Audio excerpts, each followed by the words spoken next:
श्रीगणेशाय नमः। वागर्थाविव सम्पृक्तौ वागर्थप्रतिपत्तये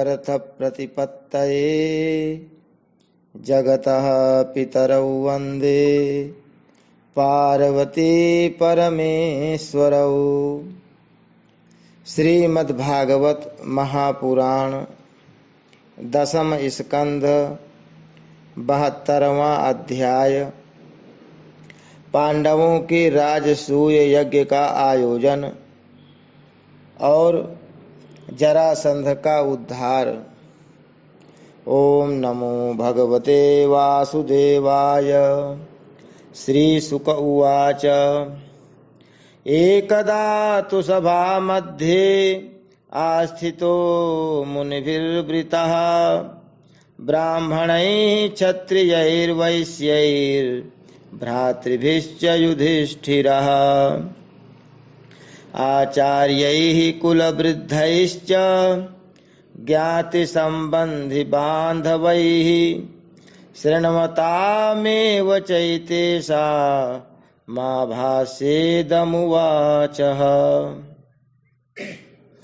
श्री सुखदेव जी कहते हैं, परीक्षित, एक दिन महाराज युधिष्ठिर बहुत से मुनियों, ब्राह्मणों, क्षत्रियों, वैश्यों, भीमसेन आदि भाइयों, आचार्यों, कुल के बड़े बूढ़ों, जाति बंधुओं, संबंधियों एवं कुटुंबियों के साथ राजसभा में बैठे हुए थे। उन्होंने सबके सामने ही भगवान श्री कृष्ण को संबोधित करके यह बात कही। धर्मराज युधिष्ठिर ने कहा, गोविंद, मैं सर्वश्रेष्ठ राजसूय यज्ञ के द्वारा आपका और आपके परम पावन विभूति स्वरूप देवताओं का यजन करना चाहता हूँ। प्रभो, आप कृपा करके मेरा यह संकल्प पूरा कीजिए। कमल नाभ, आपके चरण कमलों की पादुकाएं समस्त अमंगलों को नष्ट करने वाली हैं।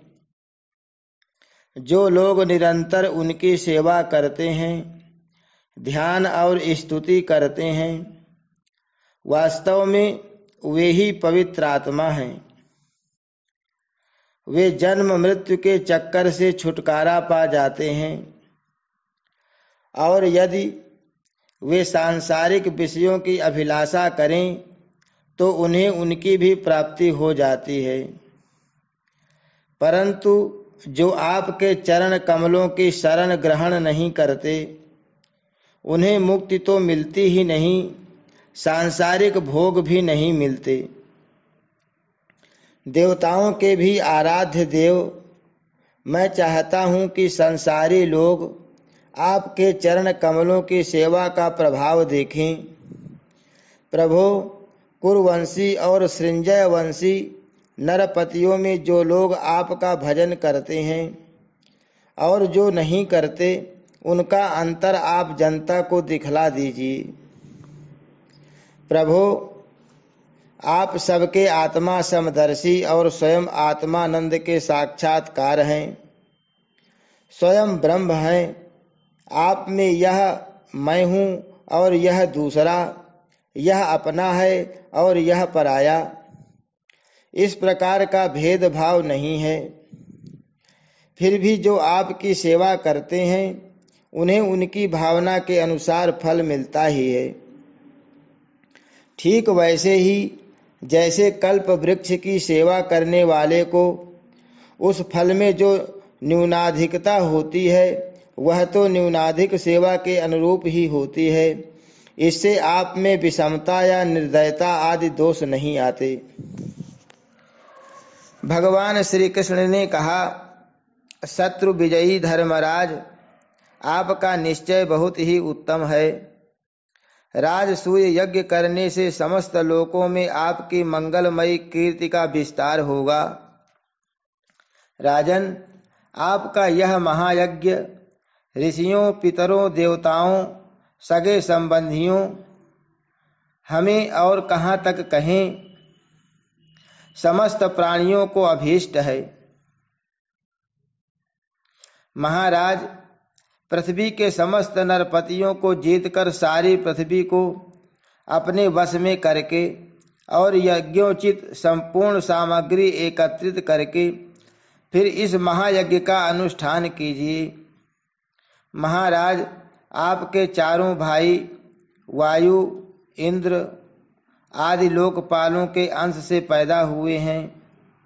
वे सबके सब बड़े वीर हैं। आप तो परम यशस्वी, मनस्वी और संयमी हैं। आप लोगों ने अपने सद्गुणों से मुझे अपने वश में कर लिया है। जिन लोगों ने अपनी इंद्रियों और मन को वश में नहीं किया है, वे मुझे अपने वश में नहीं कर सकते। संसार में कोई बड़े से बड़ा देवता भी तेज, यश, लक्ष्मी, सौंदर्य और ऐश्वर्य आदि के द्वारा मेरे भक्त का तिरस्कार नहीं कर सकता। फिर कोई राजा उसका तिरस्कार कर दे, इसकी तो संभावना ही क्या है। श्री सुखदेव जी कहते हैं, परीक्षित, भगवान की बात सुनकर महाराज युधिष्ठिर का हृदय आनंद से भर गया। उनका मुख कमल प्रफुल्लित हो गया। अब उन्होंने अपने भाइयों को दिग्विजय करने का आदेश दिया। भगवान श्री कृष्ण ने पांडवों में अपनी शक्ति का संचार करके उनको अत्यंत प्रभावशाली बना दिया था। धर्मराज युधिष्ठिर ने सृंजय वंशी वीरों के साथ सहदेव को दक्षिण दिशा में दिग्विजय करने के लिए भेजा।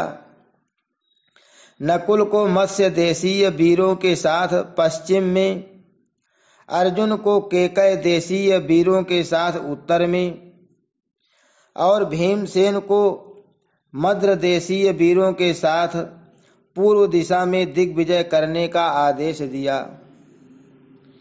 परीक्षित, उन भीमसेन आदि वीरों ने अपने बल पौरुष से सब ओर के नरपतियों को जीत लिया और यज्ञ करने के लिए उद्यत महाराज युधिष्ठिर को बहुत सा धन लाकर दिया।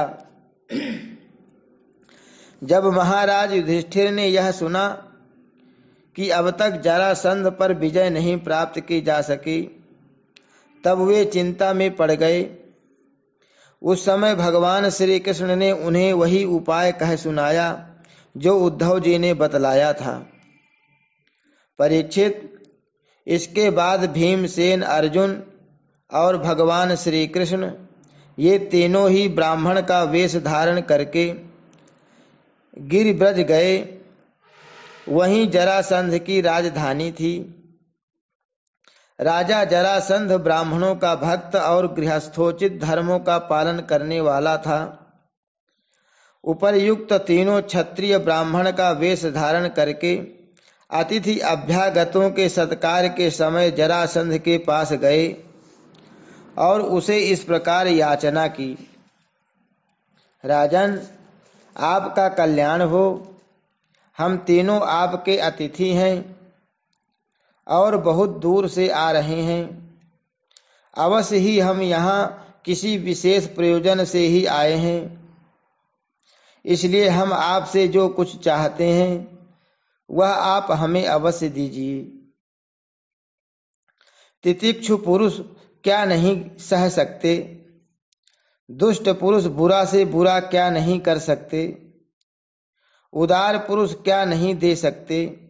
और समदर्शी के लिए पराया कौन है?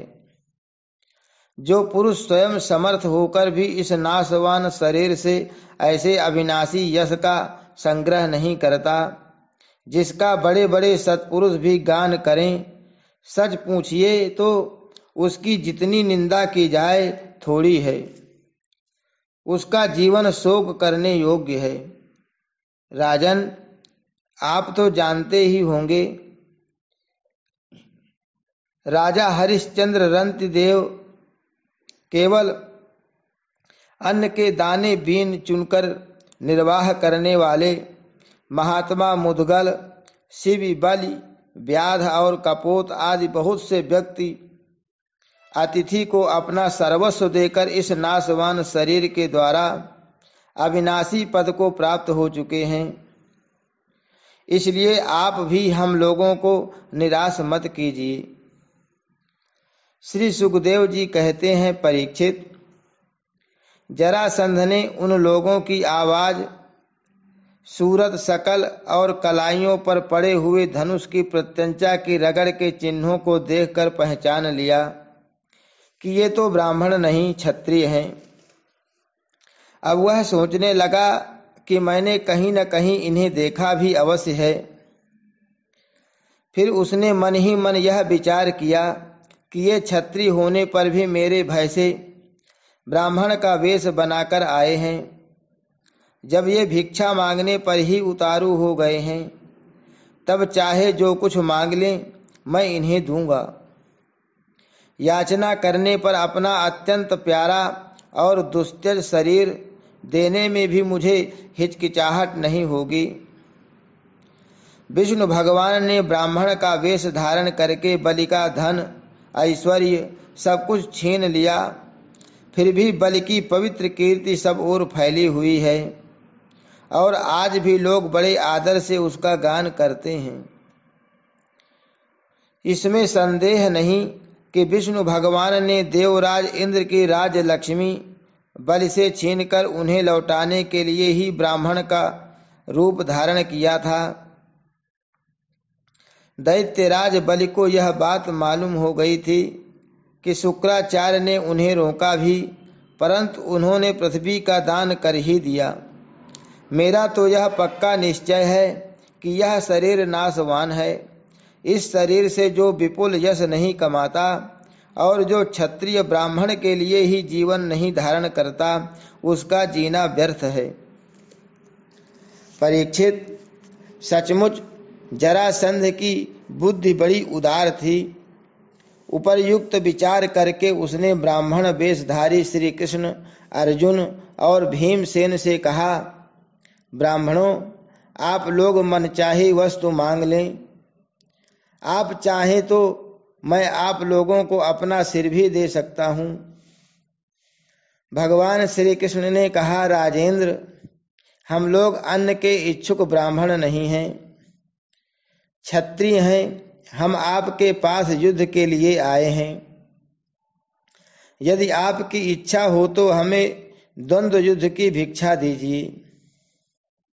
देखो, ये पांडुपुत्र भीमसेन हैं और यह इनका भाई अर्जुन है और मैं इन दोनों का ममेरा भाई तथा आपका पुराना शत्रु कृष्ण हूं।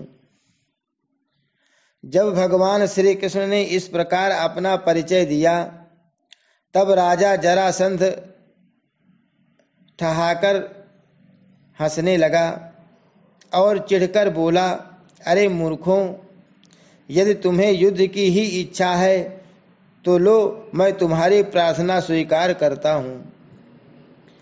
परंतु कृष्ण, तुम तो बड़े डरपोक हो। युद्ध में तुम घबरा जाते हो। यहाँ तक कि मेरे डर से तुमने अपनी नगरी मथुरा भी छोड़ दी तथा समुद्र की शरण ली है। इसलिए मैं तुम्हारे साथ नहीं लड़ूंगा। यह अर्जुन भी कोई योद्धा नहीं है। एक तो अवस्था में मुझसे छोटा, दूसरे कोई विशेष बलवान भी नहीं है। इसलिए यह भी मेरे जोड़ का वीर नहीं है। मैं इसके साथ भी नहीं लड़ूंगा। रहे भीमसेन, ये अवश्य ही मेरे समान बलवान और मेरे जोड़ के हैं। जरासंध ने यह कहकर भीमसेन को एक बहुत बड़ी गदा दे दी और स्वयं दूसरी गदा लेकर नगर से बाहर निकल आया। अब दोनों रणोन्मत्त वीर अखाड़े में आकर एक दूसरे से भिड़ गए और अपनी वज्र के समान कठोर गदाओं से एक दूसरे पर चोट करने लगे। वे दाएं बाएं तरह तरह के पैतरे बदलते हुए ऐसे शोभायमान हो रहे थे मानो दो श्रेष्ठ नट रंगमंच पर युद्ध का अभिनय कर रहे हों।